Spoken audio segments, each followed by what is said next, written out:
Xavi Hernandez, হ্যাঁ ঠিকই শুনছেন, জাভি হার্নান্ডেজ। তিনি কি আসছেন? না না, আসছেন না। কেন বলছি হঠাৎ এই নামটা?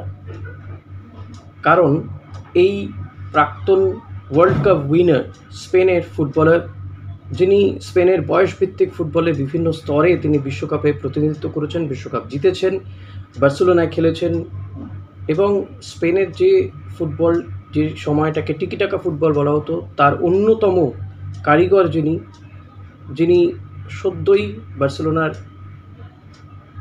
কোচ হিসেবে তিনি পদত্যাগ করেছেন বা কোচ ছিলেন কিছুদিন আগে পর্যন্ত, যিনি বার্সেলোনার কোচ ছিলেন, সেই জাভি হার্নান্ডেজ তিনি ভারতীয় ফুটবল দলের কোচ হওয়ার জন্য আবেদন করেছিলেন। হ্যাঁ, 170 জন আবেদন করেছিলেন, যার মধ্যে অন্যতম এই জাভি হার্নান্ডেজ। সোশ্যাল মিডিয়া ইতিমধ্যেই ছেয়ে গিয়েছে, প্রত্যেকেই বলছেন যেটা it's a big loss, really big loss. Xavi Hernandez যদি ভারতীয় দলের কোচ হতেন তাহলে নিঃসন্দেহে কী হতো? নিঃসন্দেহে ভারতীয় ফুটবল এক অন্য মাত্রায় পৌঁছতে পারত। তিনি যেভাবে একেবারে ছোট থেকে ফুটবলটা খেলে এসেছেন, বিভিন্ন স্তরের ফুটবল, বয়সভিত্তিক ফুটবলে তিনি নিজের দেশকে প্রতিনিধিত্ব করেছেন, তিনি সেইভাবেই ভাবতেন। তিনি আরও নিচের লেভেল থেকে কী করে ফুটবলকে উন্নতি করা যায় সেই প্ল্যানিং দিতে পারতেন। তার হাত ধরে ভারত এক অন্য মাত্রায় ভারতীয় ফুটবল পৌঁছতে পারত, তাকে যদি নিয়ে আসা যেত। কিন্তু সেটা ভারতীয় ফুটবল ফেডারেশন অর্থাৎ AIFF করতে পারল না। ভাবা যায় এই AIFF এর যারা রয়েছেন তাদের সবার অভিজ্ঞতা যোগ করলেও জাভি হার্নান্ডেজের অভিজ্ঞতার যোগফল হয় না।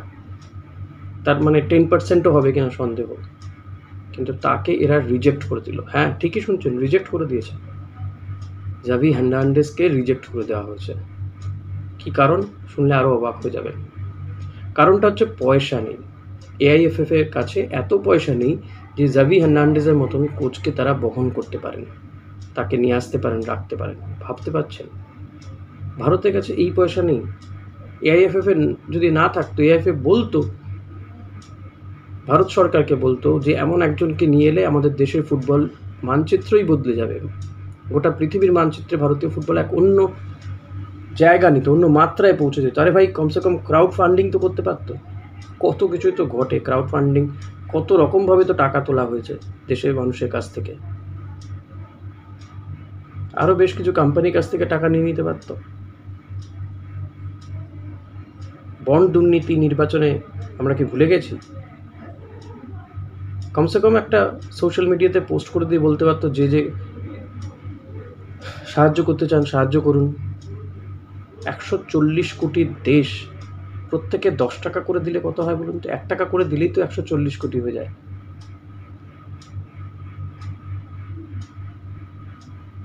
একটা বিগ লস, সব বড় ক্ষতি ভারতীয় ফুটবলের জন্য, বড় সড়ো ক্ষতি হয়ে গেল, বড় লস হলো, এটা বলা যেতে পারে। ভারত অন্য মাত্রায় পৌঁছতে পারত, বড় জাম্প দিতে পারত ভারতীয় ফুটবল।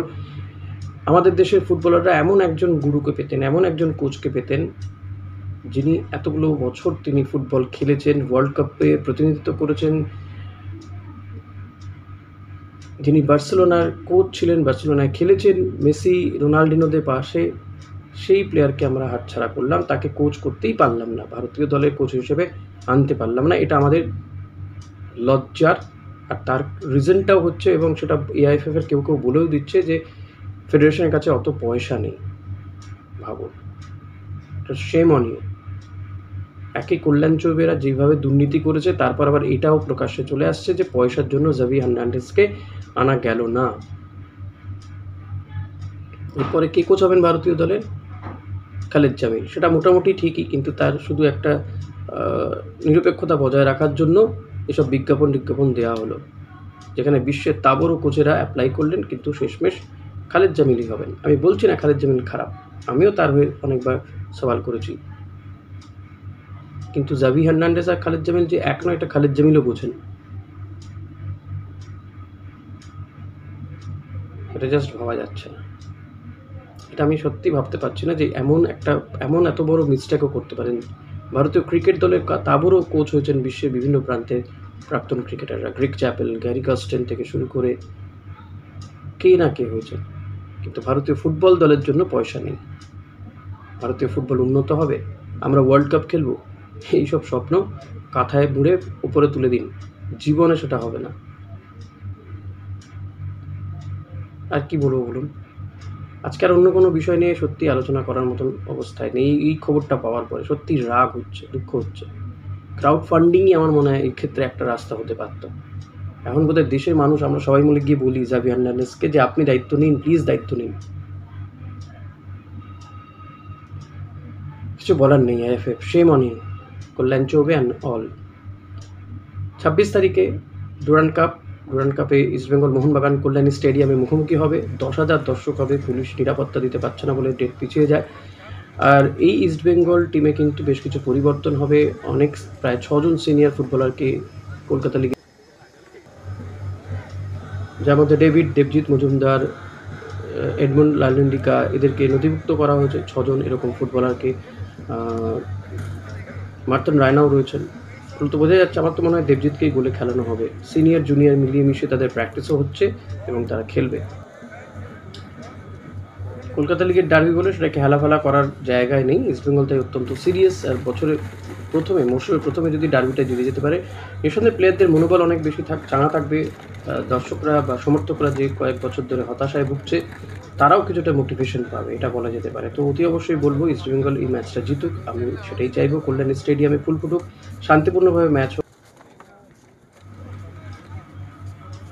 আপনারা কাকে ফেভারিট হিসেবে দেখতে চাইছেন সেটা অতি অবশ্যই জানান, যে আগামীকালের ডার্বিতে কারা ফেভারিট, ইস্টবেঙ্গল না মোহনবাগান। এবং অতি অবশ্যই বলবো যে স্কোরটা প্রেডিক্ট করে যাবেন প্লিজ। Thank you.